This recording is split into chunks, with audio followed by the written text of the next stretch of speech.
안녕하세요. 임플란트 타이거입니다. 직업 정말 중요한 것이죠. 아이를 키우는 부모님 입장에서도 중요하고요. 또 사회에 첫 발을 내딛는 청년들에게도 직업이라는 것은 정말 중요합니다.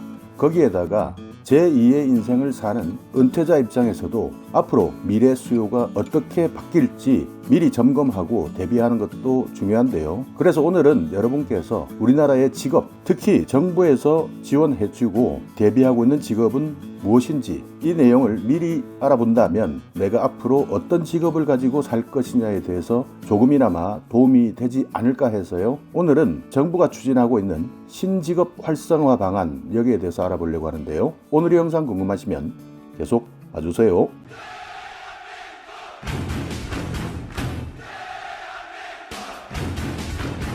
네, 정부에서는 매년 신직업을 발표하고 앞으로 미래 산업에 대한 대비를 하고 있습니다. 올해도요, 이미 발표된 신직업 추진 현황 그리고 앞으로 어떻게 점검하고 보완해 나갈 것이냐 기획재정부에서 각종 전문가들과 함께 이 계획에 대해서 회의를 했는데요. 회의 자료를 한번 같이 살펴보면서 알아볼까요? 현황을 보면요. 그동안 발표한 4차례 대책 중에서 정부가 발굴하고 육성하기 위해서 지원했던 과제는 총 55개 과제였는데요. 여기에서 정상적으로 추진되고 있는 과제가 45개, 중장기적으로 검토할 과제 4개, 지연 과제 6개 이렇게 나와 있는데요. 여기에 나와 있는 과제가 직업의 이름이다, 직업명이다 생각을 하시면 되겠습니다. 자, 그러면 벌써 6년 이상이 지났는데요. 정상적으로 추진되고 있는 45개 과제 중에서요. 2014년에는 협동조합 코디네이터, 산림치유 지도사, 연구실 안전 전문가,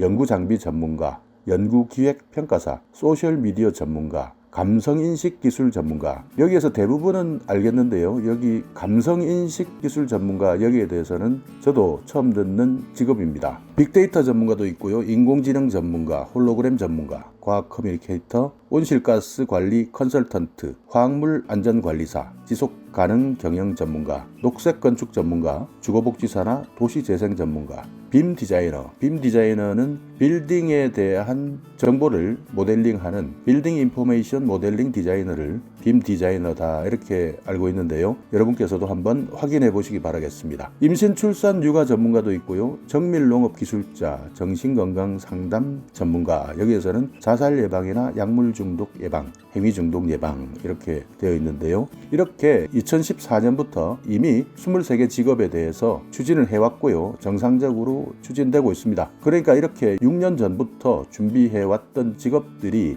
지금 현재는요, 대부분 많이 현실에서 활용되고 있는 직업이 된 것이죠. 2015년에는요, 미디어 컨텐츠 창작자, 최근 많이 유행하고 있는 직업입니다. 또 3D 프린팅 운영 전문가, 여기도 마찬가지죠. 해양설비, 해양플랜트 기본 설계사, 여기에 대해서는 실제 선박산업과 해양산업의 경계에 따라서 조금씩 바뀌기는 하고 있는데요. 그래도 해양설비 플랜트 기본 설계사도 정상적으로 추진되고 있고요. 주택임대관리사 마찬가지죠. 상품과 공간 스토리텔러, 최근 많이 유행하고 있는 직업 중에 하나이고요. 기업 재난 관리자, 방제 전문가, 마리나 같은 레저 선박 시설에 대한 전문가, 또 진로 체험 코디네이터, 의약품 인허가 전문가, 대체 투자 전문가 이렇게 되어 있는데요. 의약품 인허가 전문가 이런 부분은 다른 분야에서도 이미 활동하고 있지만 전문적인 자격증을 소지했느냐 소지하지 않았느냐 여기에 따라서 나뉠 수도 있는 직업군이죠. 그래서 2015년에는 그 당시 이런 직업들을 신직업으로 발굴해서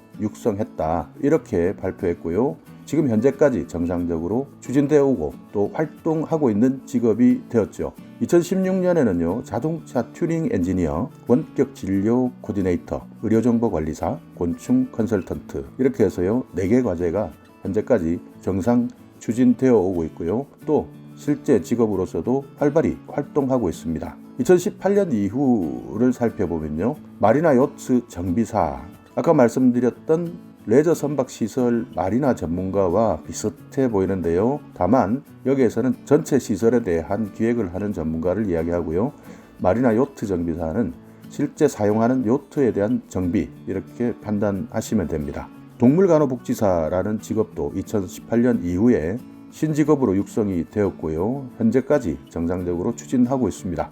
유전체 분석가, 치매 전문 인력. 그러니까 앞으로 노인들이 훨씬 더 많은 인구를 차지하기 때문에 치매 전문 인력 앞으로도 많이 필요한 인력인데요. 지금 일본 같은 경우에는 이런 치매 전문 인력이 부족해서 베트남이나 필리핀 이렇게 동남아로부터 치매 전문 관리 인력, 치매에 대한 의학적 전문성을 가진 인력이라기보다는요, 케어, 그러니까 돌봄과 관련된 인력들을 많이 들여오고 있다 하는 점도 참고해 주시기 바라겠습니다. 냉매 회수사에 대한 직업도 필요한데요. 냉매, 에어컨 같은 냉방기에 들어가는 물질인데요. 이것을 전문적으로 회수해 주는 직업, 이런 내용도 추진되고 있다. 저도 처음 듣는 이야기인데요. 이 분야에서는 이미 활성화되어 있는 것 같습니다. 치유농업사도 있고요. 의료기기 과학 전문가, 이렇게 해서 대부분 정상 추진 과제는 45개 해서 2014년부터 2018년 이후까지 계속 정상 추진되어 오고 있다, 이렇게 밝혔는데요. 여러분께서도 여기 나와 있는 직업, 정말 생소한 직업도 있고요. 이미 들어봤던 직업도 있고, 또 여기에서는 소위 잘 나가는 직업도 있을 것입니다. 그렇기 때문에 여러분께서 이렇게 직업의 이름을 보면서 앞으로 어떻게 우리의 미래가 펼쳐져 나갈지에 대해서 나름대로 판단할 수 있지 않겠습니까? 자, 여기에 중장기적으로 검토되고 있는 분야를 한번 살펴보면요. 2014년에는 분쟁조정사와 디지털 장의사, 여기에 대해서 6년 이전부터 검토를 했지만요. 아직까지 직업으로 안착이 되지 않고 있는 분야입니다. 그러니까 2014년 분쟁조정사, 제가 보기에도요. 분쟁조정사라는 것이 변호사의 직업과도 많이 겹칠 것 같고요. 기타 전문 자격사들과의 영역이 겹칠 것 같은데요. 분쟁이라는 것은 정말 많은 곳에서 발생하죠. 의료 분쟁이 생길 수도 있고요. 재산권 분쟁이 생길 수도 있고요. 또 어떨 때는 시민단체와 시민단체 간의 분쟁도 생길 수도 있고, 법적인 영역의 분쟁도 생길 수가 있는데요. 이런 모든 분쟁을 조정하는 영역이 이미 제도 안에서 있기 때문에 다른 자격을 가지고 계시는 분들과의 분쟁 때문에 이런 부분은 더욱더 중장기적으로 검토될 수 있을 것 같습니다. 디지털 장의사, 여러분들 많이 알고 계시지만요. 최근 인터넷 그리고 개인 보안, 또 SNS 이런 것들 때문에 개인정보가 많이 노출이 되고요. 또 잊혀질 권리부터 시작해서요. 많은 부분들이 SNS가 발달하면서 누리는 것도 있지만 어두운 면도 많이 생길 수밖에 없는데요. 이런 분야와 관련된 곳이 디지털 장의사인데요. 이 부분도 각종 법과 제도의 정비가 필요하기 때문에 아직까지는 안착되지 않고 있는 직업으로 분류되기 때문에요. 중장기적으로 더욱더 검토해야 된다, 이렇게 알려져 있고요. 2015년에 선정되었던 문신 아티스트, 여기에 대해서도 현재 여러 가지 문제로 중장기적으로 검토되고 있고요. 2018년 이후에 선정되었던 공인탐정, 일본에서는 활성화되어 있는 직업이고 서양이나 미국에서도 공인탐정 제도는 이미 활성화되어 있는 직업인데요. 우리나라에서는 잘못 알려져서 소위 흥신소, 심부름센터 이런 식으로 알려지다 보니 공인탐정의 역할이 매우 한정적으로 보이는 경우가 많습니다. 그러나 앞으로 할 수 있는 영역이 많고요. 또 요구되는 수요도 많을 것이기 때문에 공인탐정이 앞으로 전문적 직업으로 다시 태어날 수 있을 것 같은데요. 현재 국회에서는 공인탐정에 대한 법을 통과시켜서 이제 정상적인 직업으로서의 활동을 할 수 있게 되었는데요. 하지만 아직까지 이런 직업을 뒷받침할 수 있는 제도가 정비되지 않았기 때문에 중장기 과제로 검토하고 있습니다. 지연되고 있는 과제, 14년 전직 지원 전문가 문화여가사, 15년 직무능력평가사, 16년에는 공공조달지도사, 18년 이후에는 개인정보보호 전문관리자나 실내공기질 관리사, 이렇게 해서 현재까지 지연되고 있는 직업에 대해서 분류하고 있습니다. 지연되거나 중장기 검토 과제에 대한 대응 방향, 이렇게 나와 있는데요.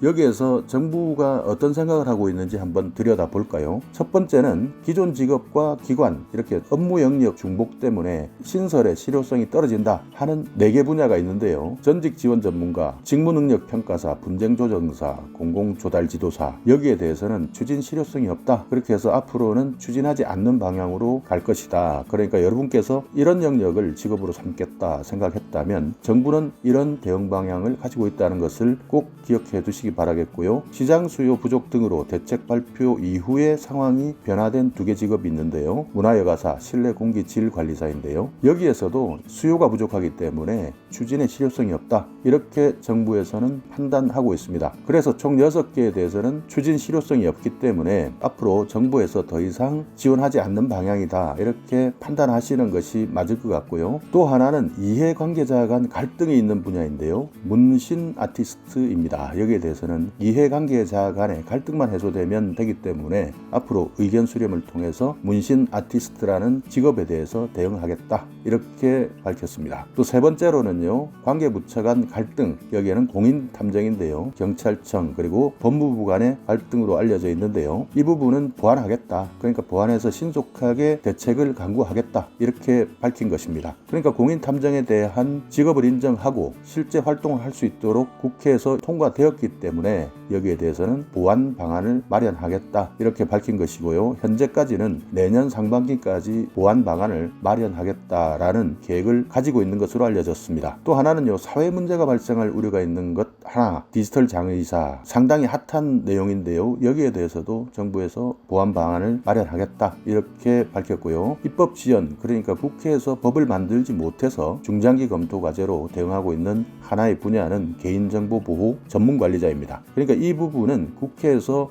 입법을 하게 된다면 행정부에서는 여기에 대한 제도를 보완해서 앞으로 정상적인 활동을 할 수 있는 직업으로서 육성하겠다, 이렇게 밝혔는데요. 앞으로 국회에서의 입법만 성사된다면 개인정보 보호 전문 관리자도 미래에는 각광받는 직업이 될 것으로 보입니다. 오늘 이 시간에는 여러분께서 이런 직업들을 정부에서 관심을 가지고 준비하고 있었구나, 그리고 제도적으로 정책적으로 육성하고 있었구나 하는 내용을 살펴보는 시간, 이렇게 생각을 해주시고요. 앞으로 내가 직업을 선택하는 데 있어서 정부의 방향이 어떤 방향으로 나아가고 있는지 잠시 생각해보는 시간이었으면 좋겠습니다.